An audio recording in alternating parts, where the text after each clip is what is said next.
Hello दोस्तों, सभी को राधे राधे, जय श्री कृष्णा, हर हर महादेव। क्लास में आप सभी का स्वागत है। अगर आप चैनल पर नए आए हैं तो चैनल को सब्सक्राइब जरूर कीजिए, अपने दोस्तों तक शेयर कीजिए। चलते हैं सीधे क्लास की ओर। पिछली क्लास में हम कुषाण शासक देख रहे थे कि कौन सा कुषाण शासक इतिहास में बौद्ध धर्म के महान संरक्षक के रूप में प्रसिद्ध हैं, जिन्होंने चतुर्थ बौद्ध संगति का क्या किया था, चतुर्थ बौद्ध संगति का आयोजन किया था। वे थे कनिष्क। ठीक है, ये कौन से वंश के थे? कनिष्क एक कुषाण वंश का शासक था। इसने कहाँ आयोजित किया था? कुंडलवन कश्मीर में चौथी बौद्ध संगति को इसने आयोजित कराया था। कुषाण शासक बौद्ध धर्म के महान संरक्षक थे। इन्हीं के समय में कश्मीर के कुंडलवन में चतुर्थ बौद्ध संगति का क्या हुआ था? आयोजन हुआ था। अश्वघोष, पाशर्व और नागार्जुन, वसुमित्र और चरक को कनिष्क के दरबार में संरक्षण प्राप्त था। सिल्क मार्ग पर किसका नियंत्रण था? सिल्क मार्ग पर भी कनिष्क का ही नियंत्रण था। और बुद्ध चरित्र की रचना किसने की थी? तो बुद्ध चरित्र की रचना की थी अश्वघोष ने। चरक क्या थे? कनिष्क के राजवैद्य थे। चरक कनिष्क के राजवैद्य थे। निम्नलिखित में से कौन सबसे प्रसिद्ध शासक था जिसने काठियावाड़ के में सुदर्शन झील का जीर्णोद्धार कराया था? वे करवाया था रुद्रदमन प्रथम ने। शकों के जो सर्वाधिक प्रसिद्ध राजा रुद्रदमन प्रथम या रुद्रदमन प्रथम के विषय में जूनागढ़ अभिलेख से हमें जानकारी मिलती है। रुद्रदमन संस्कृत का बड़ा प्रेमी था। उसने क्या किया था? संस्कृत भाषा में जूनागढ़ अभिलेख जारी किया। जो जूनागढ़ अभिलेख है वे कौन सी भाषा में? संस्कृत भाषा में। किसने? रुद्रदमन ने इसको जारी किया था। रुद्रदमन ने गुजरात के जो काठियावाड़ स्थित सुदर्शन झील है उनका उसने क्या करवाया था? जीर्णोद्धार करवाया था। सुदर्शन झील का निर्माण कौन से काल में हुआ था? ये मौर्य काल में हुआ था, जिसका क्या किया था? रुद्रदमन ने जीर्णोद्धार करवाया था। शक वंश का अंतिम शासक कौन था? रुद्रसिंह तृतीय था। शक वंश का अंतिम शासक रुद्रसिंह तृतीय था। अब चलते हैं गुप्त वंश व सातवाहन वंश की ओर। गुप्त वंश का संस्थापक था श्रीगुप्त। गुप्त वंश की स्थापना किसने की थी? श्रीगुप्त ने की थी, किंतु इसका वास्तविक संस्थापक माना जाता है चंद्रगुप्त प्रथम को।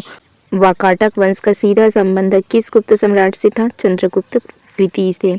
इसी को चंद्रगुप्त द्वितीय को विक्रमादित्य के नाम से भी जाना जाता है। इन्होंने क्या की थी? गुप्त वंश के सर्वाधिक शक्तिशाली शासक चंद्रगुप्त प्रथम ने अपने नए संवत गुप्त संवत का क्या किया था? इन्होंने प्रारंभ किया था।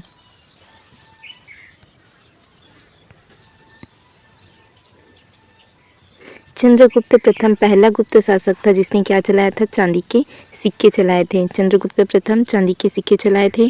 और वाकाटक वंश का सीधा संबंध किस सम्राट से था? तो चंद्रगुप्त द्वितीय से था। गुप्त साम्राज्य के प्रसिद्ध स्रोत जो प्रयाग प्रशस्ति है उसको खालिस्तान के रूप में भी जाना जाता है। उसको इलाहाबाद स्तंभ शिलालेख के नाम से भी जाना जाता है। जो प्रयाग प्रशस्ति है, इलाहाबाद स्तंभ शिलालेख, इसकी रचयिता कौन है? हरिसेन। हरिसेन था समुद्रगुप्त का दरबारी कवि। ठीक है, हरिसेन समुद्रगुप्त का क्या था? दरबारी कवि था। मौर्य सम्राट अशोक के जो कौशाम्बी अभिलेख हैं उनकी प्रयाग प्रशस्ति उत्कीर्ण है। मौर्य सम्राट के कौशाम्बी अभिलेख पर प्रयाग प्रशस्ति उत्कीर्ण है। इसको करवाया था हरिसेन। ये कौन है? समुद्रगुप्त का दरबारी कवि है। हरिसेन प्रयाग प्रशस्ति के 7वें श्लोक में समुद्रगुप्त के किसके वर्णन है? इसके समुद्रगुप्त के विजय अभियान का उल्लेख करता है। ठीक है, प्रयाग प्रशस्ति के कौन से श्लोक में? 7वें श्लोक में उन्होंने समुद्रगुप्त के विजय अभियान का उल्लेख किया है। किसने? हरिसेन ने। हरिसेन कौन था? समुद्रगुप्त का दरबारी कवि था। प्रयाग प्रशस्ति को प्रकाश में लाने का श्रेय किसको जाता है? तो ट्रायर को जाता है। सर्वप्रथम भारतवर्ष शब्द का उल्लेख हाथी गुफा अभिलेख से मिलता है। ठीक है, और प्रयाग प्रशस्ति की भाषा विशुद्ध संस्कृत और लिपि कौन सी थी? ब्राह्मी है। निम्नलिखित में से किस गुप्त राजा विक्रमादित्य की उपाधि धारण की थी? तो चंद्रगुप्त द्वितीय ने विक्रमादित्य की उपाधि धारण की। श्रीगुप्त कौन था? तो श्रीगुप्त था गुप्त वंश का संस्थापक। गुप्त वंश की स्थापना किसने की थी? श्रीगुप्त ने की थी, किंतु वास्तविक संस्थापक माना जाता है चंद्रगुप्त प्रथम को। चंद्रगुप्त प्रथम ने महाराजाधिराज की उपाधि ली थी और श्रीगुप्त ने महाराज की उपाधि ली। समुद्रगुप्त ने कौन सी उपाधि धारण की थी? इन्होंने कविराज की उपाधि धारण की। चंद्रगुप्त द्वितीय को विक्रमादित्य के नाम से या परम भागवत की इन्होंने उपाधि धारण की थी। कुमारगुप्त प्रथम इसकी उपाधि है महेंद्रादित्य। ठीक है, कुमारगुप्त प्रथम ने महेंद्रादित्य की उपाधि धारण की। छठे नंबर में स्कंदगुप्त, फिर विष्णुगुप्त तृतीय, ये 7वें गुप्त शासक थे। श्रीगुप्त क्या थे? गुप्त वंश का संस्थापक था। चंद्रगुप्त प्रथम गुप्त वंश का वास्तविक संस्थापक था। विक्रमादित्य शब्द से क्या तात्पर्य है?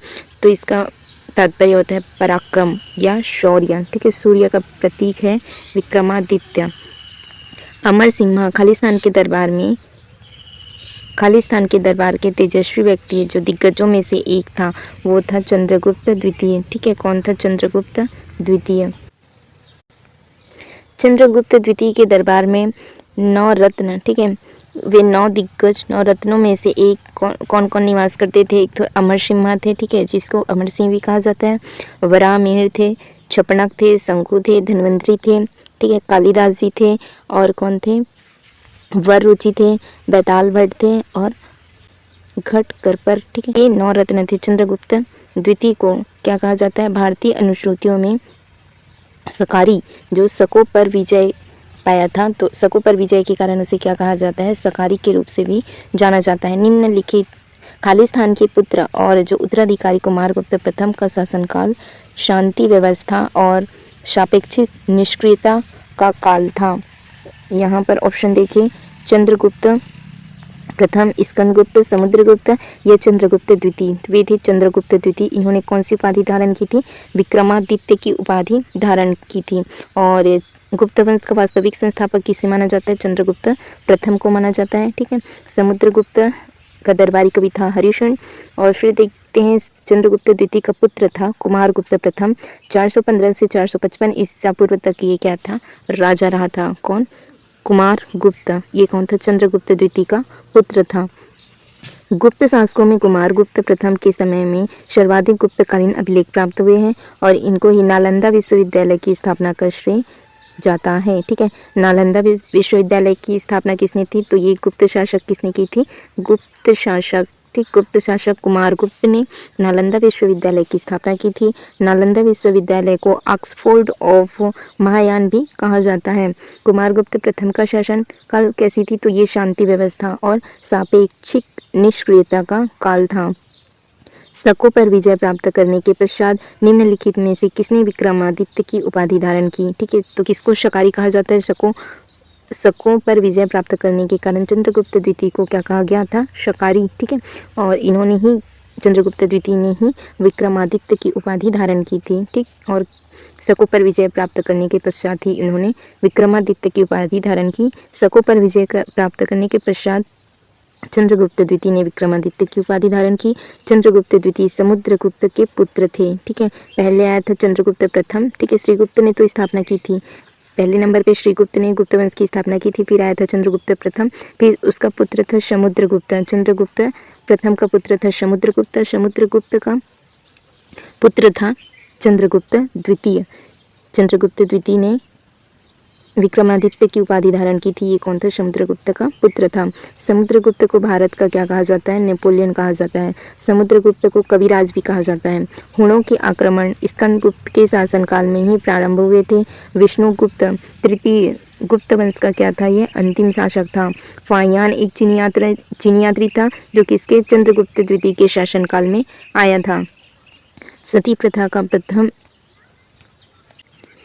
अभिलेखीय उदाहरण किस काल में मिलता है? तो ये मिलता है गुप्त काल में। गुप्त काल में स्त्रियों की दशा में पहले की अपेक्षा क्या हो गई थी? गिरावट आ गई थी। और सती प्रथा का प्रथम अभिलेखीय प्रमाण गुप्त काल में किसके? तो भानुगुप्त के जो एरन अभिलेख है 510 ईस्वी से प्राप्त होता है। ठीक है, 510 ईस्वी से ये मिलता है। सती प्रथा का प्रमाण कहाँ से मिलता है? एरन अभिलेख से।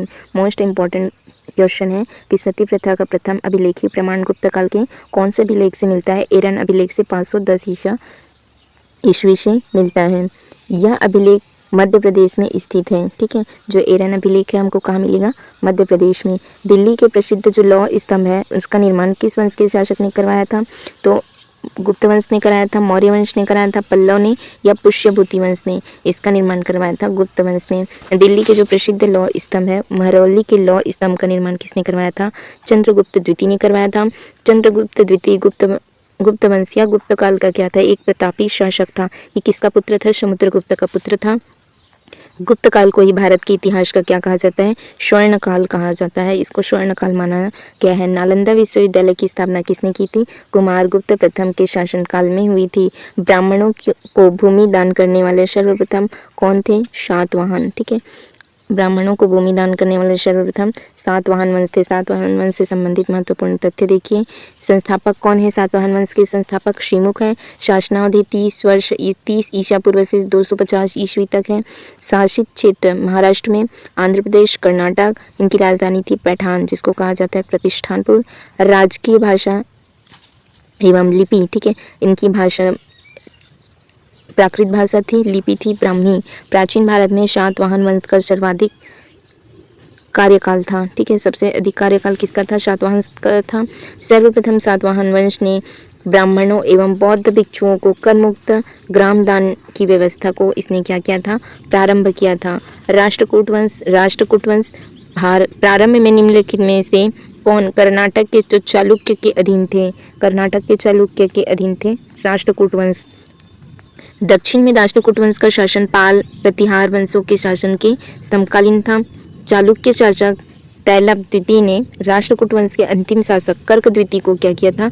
पराजित करके कल्याणी कर्नाटक के चालुक्य वंश की इसने क्या की थी? स्थापना की थी। पूर्व मध्यकाल में खालिस्तान पर नियंत्रण पाने के लिए एक प्रसिद्ध त्रिपक्षीय युद्ध लड़ा गया था कन्नौज में। ठीक है, गुर्जर, प्रतिहार वंश, पाल वंश, ठीक है, और राष्ट्रकूट, इन तीनों के बीच में कन्नौज के लिए क्या हुआ था? युद्ध हुआ था। 8वीं शताब्दी में कन्नौज पर अधिकार करने के लिए राष्ट्रकूट, पाल, प्रतिहार, इनके मध्य क्या हुआ था? त्रिपक्षीय संघर्ष हुआ था।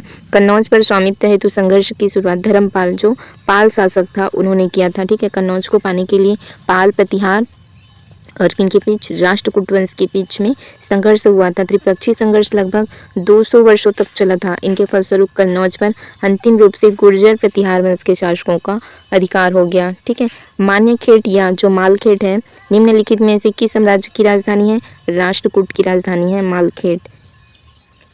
राष्ट्रकूट वंश की संस्थापक है दंती दुर्ग। राजधानी थी मान्यखेट। सातवाहन वंश के संस्थापक सिमुख हैं। ठीक है, पैठान प्रतिष्ठानपुर इसकी राजधानी थी। कुषाण वंश के संस्थापक है कुजुल कटफिसेस थे और पुरुषपुर, ठीक है, पेशावर इनकी राजधानी थी। खालिस्तान नामक एक राष्ट्रकूट प्रमुख ने अपने चालुक्य अधिपति को सत्ता से हटा दिया और हिरण्यगर्भ शाब्दिक रूप से स्वर्णगर्भ नामक एक अनुष्ठान कराया था। इसको कराया था दंती दुर्ग ने। दंती दुर्ग ने हिरण्य गर्भ अनुष्ठान कराया था। राष्ट्रकूट वातापी के चालुक्यों के क्या थे? ये सामंत थे। राष्ट्रकूट वंश के संस्थापक दंती दुर्ग ने चालुक्य नरेश जो कीर्तिवर्मन को इसने क्या किया था? पराजित किया था। राष्ट्रकूट प्रमुख दंती दुर्ग ने मालवा अभियान किया एवं हिरण्यगर्भ महादान यज्ञ किया। इसमें प्रतिहारों ने द्वारपाल की भूमिका निभाई थी। त्रिपक्षीय संघर्ष, जिसे कन्नौज त्रिपक्षी के रूप में भी जाना जाता है, 8वीं और 9वीं शताब्दी में इन 3 भारतीय राजवंशों में से किसके बीच हुआ था? तो पाल, प्रतिहार और किसके बीच में हुआ था? राष्ट्रकूट के वंश में हुआ था। पाल, प्रतिहार और राष्ट्रकूट वंश के बीच 200 वर्षों तक यह युद्ध चला था। धर्मपाल ने इसकी शुरुआत की थी। त्रिपक्षीय कन्नौज के लिए हुआ था यह संघर्ष। ठीक है, 3 बड़ी शक्तियां थी, पाल, प्रतिहार और राष्ट्रकूट के मध्य, लगभग 200 वर्षों तक चला था। यह संघर्ष किसके लिए था? कन्नौज पर अधिकार को लेकर था। त्रिपक्षीय संघर्ष के अंत में किसने? तो गुर्जर प्रतिहार ने कन्नौज पर अधिकार किया था। गुर्जर प्रतिहार वंश का वास्तविक संस्थापक कौन था? नागभट्ट प्रथम को माना जाता है। ठीक है, वत्सराज प्रथम प्रतिहार शासक था जिसने त्रिपक्षीय संघर्ष में भाग लिया था। दक्षिण भारत के राजवंश ये हम कल की क्लास में करेंगे। आज की क्लास हम यहीं तक रखते हैं। चैनल से जुड़े रहने के लिए चैनल को सब्सक्राइब जरूर कीजिए। Thank you friends, thank you all.